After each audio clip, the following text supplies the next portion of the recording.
اعوذ باللہ من الشیطان الرجیم بسم اللہ الرحمن الرحیم۔ سب دیکھنے اور سننے والوں کو السلام علیکم۔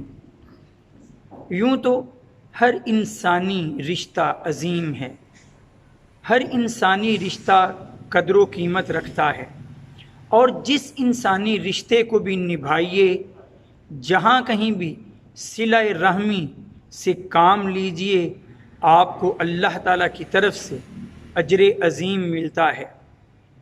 لیکن آج آپ کے سامنے جامع ترمذی کی ایک حدیث رکھنا چاہتا ہوں کہ ایک ایسا رشتہ، ایک ایسا تعلق کہ جو آپ کے لیے جنت کی ضمانت ہو سکتا ہے۔ کون سا ہے وہ تعلق؟ کون سا ہے وہ رشتہ؟ کون سا ہے وہ صلہ رحمی کا باب جس کے ذریعے جنت کا باب، جس کے ذریعے جنت کا دروازہ کھلتا ہے؟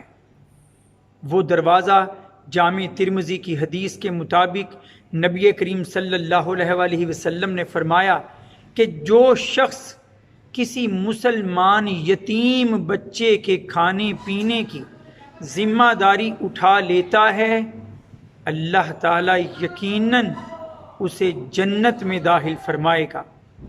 تو اپنے معاشرے میں، اپنے رشتہ دار احباب میں نظر دوڑا کے دیکھا کیجیے، اگر کوئی ایسا لڑکا یا لڑکی جس کے سر سے اس کے سرپرست کا سایہ اٹھ چکا ہو، تو آپ اس کے سر پر ہاتھ رکھیے، اس کے کھانے پینے اور اس کے اخراجات کی ذمہ داری اٹھائیے۔ اگر ممکن ہے تو یقیناً جنت کی راہیں آپ کے لیے آسان ہو جائیں گی۔